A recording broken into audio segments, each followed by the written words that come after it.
Namni tokko Ramadaana guyyaa keessaa janaabaa yookaan ispermii maniyyii waan jedhamu osoo irraa kan argamu ta'ee soomni isaa ni badamu hin badu. Yeroo kam bada, yeroo kam hin badne. Inshallah dhimma wayii kanaan wal qabatu bal'inaan viidiyoo kana keessatti ilaallaa. Viidiyoo kana hamma xumuraatti sirriitti ilaalaa, sirriitti qabadhaa, sirriitti hubadhaa isiniin jedha.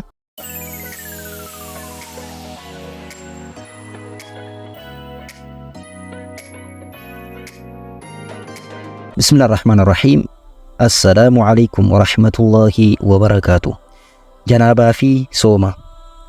Janaabaan sooma irratti dhiibbaa akkamii qaba? Sooma ni balleessamuu hin balleessu? Yeroo kam balleessa, yeroo kam hin balleessine ka jedhu ilaallaa. Jalqaba janaabaan maali? Janaabaa jechuun adeemsa maniyyiin yookaan ispermiin qaama saalaa nama tokko irraa bahuuti. Adeemsi maniyyiin yookaan ispermiin qaama saalaa irraa bahuudha maal jedhama? Janaabaa jedhameetiin beekamaa jechuudha. Janaabaan dhiiras dubartiis irraa argamuu ni danda'a. Saalan filatu lachuurraa ni argamaa jechuudha. Janaabaan nama tokkorraa yoo kan argamu ta'e yookaan namni tokko yoo janaabu ta'e qaama guutuu dhiqachuun dirqama ta'a. Kallattii kamiinuu argamee janaabaan yoo kan argamu ta'e yookaan ispermiin nama tokkorraa yoo kan bahu ta'e maal gochuu qabaa? Qaama isaa guutuu iddoon takkattiin osoo nafin dhiqachuu qabaa jechuudha. Janaabaan haala garaagaraatiin argama. Akkaataa garaagaraatiin argama. San keessaa inshallah kanneen armaan gadii haa ilaallu. Tokkoffaa abbaan manaatii fi haati manaa walqunnamtii saalaa geggeessuudhaan kan argamutu jira. Lamaffaa ihtilaama waan jedhamu. Innis maali? Namni tokko rafee hirriba keessa akka waan walqunnamtii saalaa geggeesseetti itti dhagahameetiin yoo dhangala'aan irraa kabahu ta'e kun ihtilaama jedhama. Akka afaan arabaatti, afaan shar'iitti kallattii kanaan illee yoo kabahu ta'e janaabaan jedhameetiin ilaalama.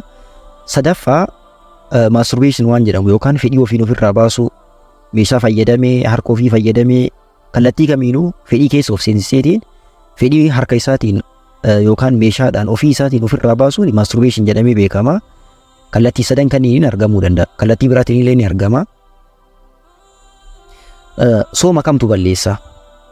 Kanneen armaan olitti amma dubbanne kanneen keessaa sooma kamtu balleessa?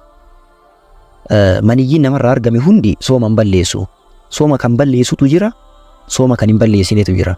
Inshallah mee slaayidii armaan gadii kana keessatti sooma ka balleessuu fi kan hin balleessine mee haa ilaallu. Tokkoffaa hirriba keessa kan argamu yookaan ihtilaama jedhameetiin isa beekamu san. Namni tokko hirriba keessa akka dura dubbanne san akka waan walqunnamtii saalaa geggeesseetti itti dhagahamee ispermiin yookaan maniyyiin osoo kan irraa bahu ta'e soomni isaa ni badamoo hin badu laata? Soomni isaa hin badu. Gabaabatti soomni isaa hin badu. Namni tokko Ramadaana guyyaa keessa fakkeenya rafeetiin osoo hirriba isaa san irraa yoo dammaqu maniyyii ofirratti osoo kan argu ta'e soomni isaa hin badu. Namni rafee akkasitti maniyyiin irraa argame kuni qadaallee kafaluu hin qabu. Soomni isaallee waan hin badiniif jechuudha. Namni akkanatti rafeetiin maniyyiin yookaan ispermiin isarraa argame qaama guutuu isaa dhiqatee soomni isaa jalaa hin badne sooma isaallee itti fufaa, ibaadaa isaallee qaama isaa guutuu dhiqateetiin itti fufaa jechuudha. Tokkoffaan kana. Lammaffaa tuquudhaan baasuu ka jedhamu maniyyii tokkoffaa qaama saalaa isaa tuquudhaan. Lammaffaa dhungachuudhaan. Dubartii dhungachuu, dubartii tuttuquu, qaama saalaa tuttuquu. Sadaffaa masturbation waan jedhamu. Akka armaan olitti dubbanne sanitti kallattiilee sadan kanniiniin yoo irraa bahu ta'e soomni isaa ni bada. Maa jennaan namni kuni waan ihtiraaza yookaan irraa of qabuu, irraa of dhorkuu danda'u fedha isaatiin, jaalala isaatiin itti deemee jechuudha. Dubartii harkaan tuttuquu, dhungachuu dhiisuu osoo danda'u jaalala isaatiin, filannoo isaatiin itti deeme. Sababa kanaaf soomni isaa ni bada. Masturbationiin illee fedhii ofii isaatiin ofirraa yoo ka baasu ta'e meeshaas fayyadamee, maashinii garaagaraa harka isaa fayyadamee waan kamiin yoo ofirraa baasu ta'e soomni isaa guutuutti badaa jechuudha. Kanaaf namni akkanaa maal gochuu qabaa? Qadaa guyyaa sanii kafaluu qabaa jechuudha. Soomni isaa waan badeef qadaa guyyaa sanii kafaluu qabaa. Inni sadaffaan irra deddeebii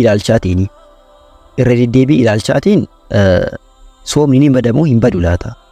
Irra deddeebii ilaalchaa yoo jedhamu fakkeenya dhiirri tokko ajnaba takka yookaan dubartii isaaf ajnaba taatu takkatti erga argee booda itti deddeebi'ee ilaaluudhaan fedhii keessa seeneetiin yoo akkasii kamaniyyiin yookaan isparmiin ka irraa bahu ta'e soomni isaa ni bada.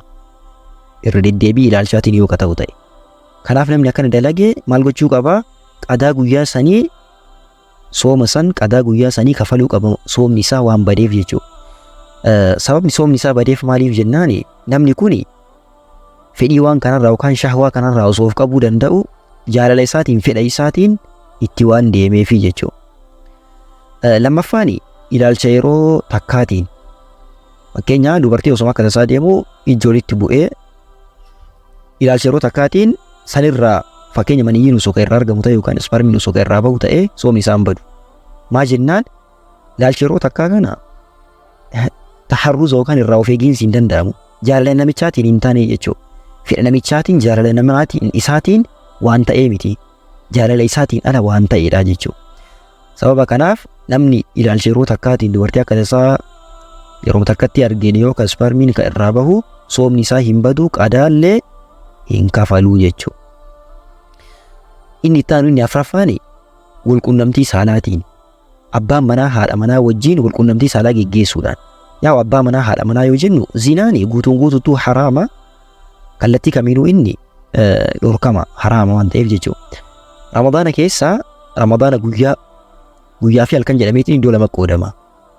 Guyyaa Ramadaanaa kan jedhamu sa'aatii obboroo azaanamirraa kaasee haga yeroo maghriiba imaamni azaanuu sanitti ka jiru.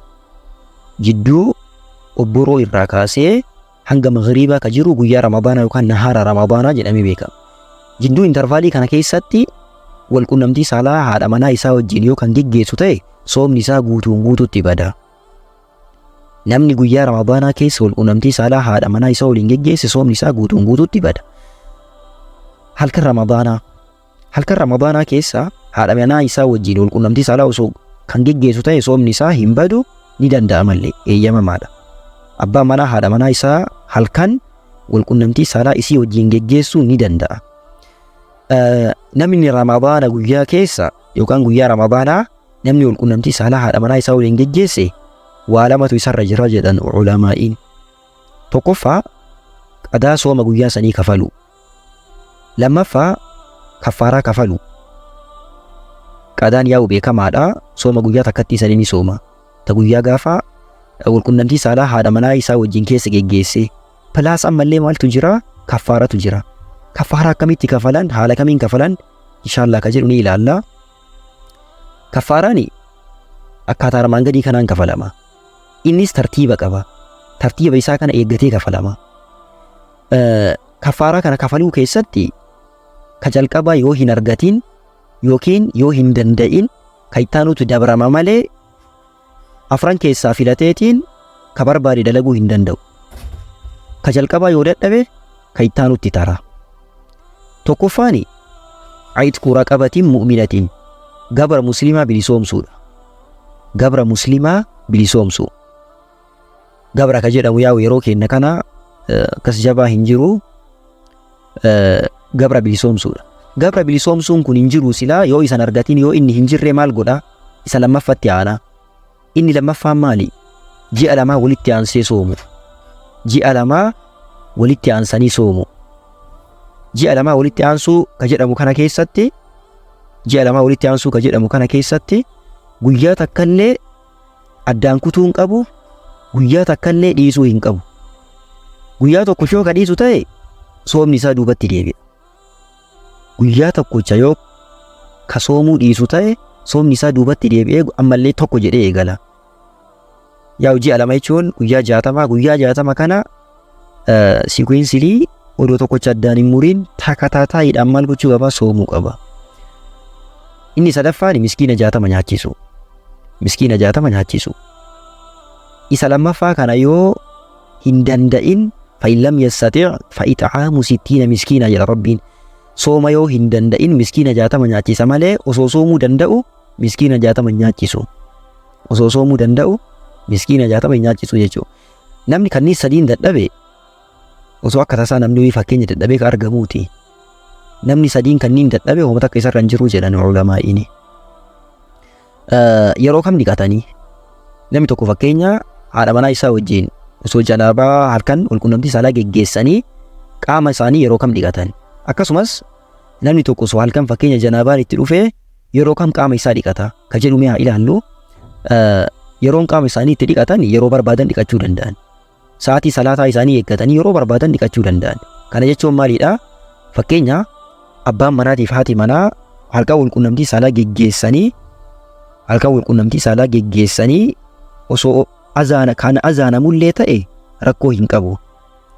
Garuu isaa walqunnamtii saalaa haga yeroo azaanaa sanitti dalaguu hin qaban. Garuu qaama dhiqatu kana ammoo azaana boodallee dhiqachuu ni danda'anii jechuudha. Azaana dura dhiqachuun dirqamaa miti, azaana boodas dhiqachuu ni danda'ani. Akkasuma namni tokko osoo halkan janaabaan irriba keessa ihtilaamaan kan itti dhufu ta'ee azaana booda dhiqachuu ni danda'a jechuudha. Azaana dura dhiqachuun dirqamaa miti. Waliigalatti jecha kana yoo jecha tokko keessa gabaabsine maal jechuudha? Dhiqannaan soomaaf dirqamaa miti. Soomaaf dhiqannaan dirqamaa miti. Yeroo barbaadetti dhiqachuu ni danda'a jechuudha.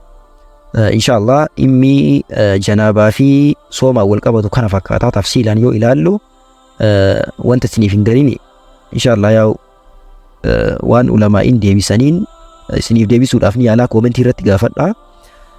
Barnoota islaamummaadhaa haala bareedaa kanaan kennamu kana hordofuudhaaf yuutuubii irratti namni hordofuu barbaadan Mujaahid Fillaah ka jedhuun hordofaa. TikTokii irratti akkaawuntii Mujaahid Fillaah 2 jedhuun hordofuu dandeessu. Telegiraamii irratti @abduu islaam apologist ka jedhuun hordofuu dandeessu. Beekumsa islaamummaadhaa sirriitti baradhaa, sirriitti hubadhaa isiniin jedha. Rabbiin nama Ramadaana kana keessa milkaa'ee milkiidhaan jannata dhaalee jannata argatu Rabbi anaaf isinillee waa taasisu. Yeroo gaarii isiniif haa ta'u. Assalaamu alaykum wa rahmatullaahi wa barakaatuh.